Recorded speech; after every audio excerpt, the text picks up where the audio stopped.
Hola, muy buenos días. Soy el doctor Vahid Nouri Kaldani, profesor de la Universidad Autónoma de Santo Domingo. Hoy vamos a hablar acerca del mecanismo de acción de los inhibidores de ECA y los antagonistas de los receptores de angiotensina 2. Antes, vamos a explicar algo acerca del sistema renina-angiotensina-aldosterona. Brevemente voy a explicar que el sistema renina-angiotensina-aldosterona se desencadena por una disminución de la presión arterial. Cuando hay una hipotensión por hemorragia o por cualquier razón, se desencadena ese mecanismo. Recordando que a nivel hepático se produce una proteína llamada angiotensinógeno. Ese angiotensinógeno es inactivo, entra en la circulación, pero por la hipoxia renal se libera una proteína llamada renina. La renina actúa sobre angiotensinógeno, lo convierte eso en angiotensina 1. Angiotensina 1 al paso por corriente sanguíneo, cuando pasa cerca de las células que tienen enzima convertidora de angiotensina, por ejemplo, a nivel pulmonar, enzima convertidora de angiotensina actúa sobre angiotensina 1 y lo convierte en angiotensina 2. La angiotensina 2 tiene diferentes efectos. Primero, angiotensina 2 actúa sobre el sistema nervioso simpático y aumenta la frecuencia cardíaca y aumenta la vasoconstricción. Recordando que la presión arterial depende de la frecuencia cardíaca, volumen sistólico y resistencia vascular periférica. Se relaciona directamente con ellos. Aumento de la frecuencia cardíaca puede aumentar la presión arterial y vasoconstricción aumenta la resistencia vascular periférica y puede aumentar la presión arterial. Entonces, de esa manera se activa el sistema nervioso simpático y aumenta la presión arterial en la respuesta de la hipotensión. Por otro lado, a nivel de la glándula suprarrenal existe en una zona a nivel cortical llamada zona glomerular, existe una serie de células productoras de aldosterona. Entonces, la aldosterona actúa a la aldosterona es una hormona que aumenta la reabsorción de sodio. La reabsorción de sodio ocurre a nivel de túbulos colectores, aumenta la reabsorción de sodio y eso arrastra el agua. Entonces vamos a sacar sodio o agua de estos túbulos renales y entrar a nivel de los vasos sanguíneos. Eso provoca aumento de volemia y eso aumenta la presión arterial. Por otro lado, angiotensina actúa sobre sus receptores a nivel de músculo liso, a nivel arteriolar, y produce una vasoconstricción. La vasoconstricción puede aumentar la resistencia vascular periférica y aumenta la presión arterial.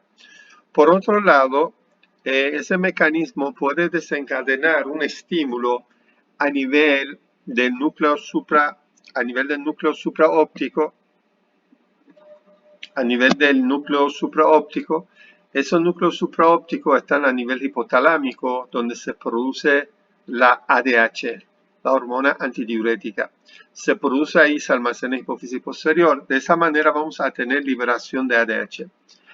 El ADH actúa sobre túbulo colector, y aumenta la reabsorción de agua, aumentando el número de los canales llamados acuaporina. De esa manera aumenta la volemia, porque ese agua entra en los vasos sanguíneos, aumenta la volemia, aumenta la presión arterial. Y por último, la angiotensina 2 actúa sobre centro de sed a nivel hipotalámico, aumenta el sed, paciente bebe agua, mucha agua, y aumenta también de esa manera la volemia, aumenta la presión arterial. Angiotensina 2 tiene diferentes tipos de receptores en diferentes órganos, pero el más importante de todo son los receptores AT1. Entonces, esos receptores están a nivel pulmonar, a nivel cardíaco, a nivel renal.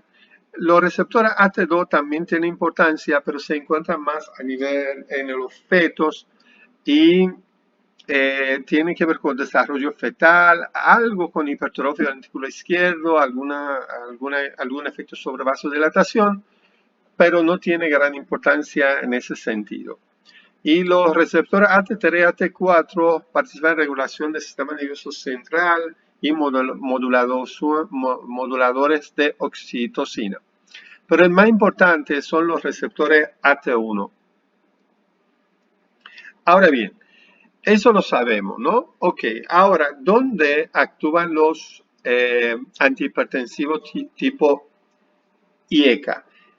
Inhibidores de enzima convertidora en angiotensina. Recuerden que esos medicamentos vienen y actúan a nivel de enzima convertidora de angiotensina. Entonces, inhiben esa enzima. Si inhibimos esa enzima, ¿qué ocurre? Angiotensina 1 no va a convertirse en angiotensina 2. De esa manera no habrá activación del sistema nervioso simpático, no habrá la liberación de aldosterona, no habrá vasoconstricción ni mecanismo de ADH. De esa manera no tendremos el aumento de la presión arterial en estos casos. De esa manera podemos disminuir la presión arterial.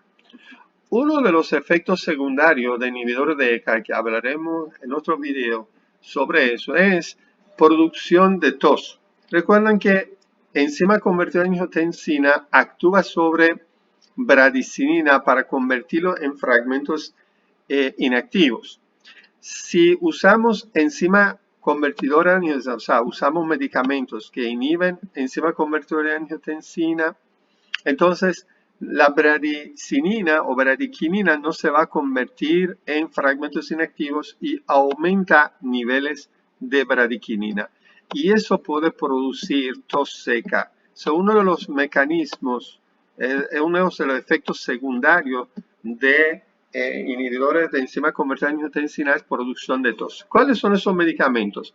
Lisinopril, captopril, enalapril, ramipril, todo lo que termina en pril, ¿no?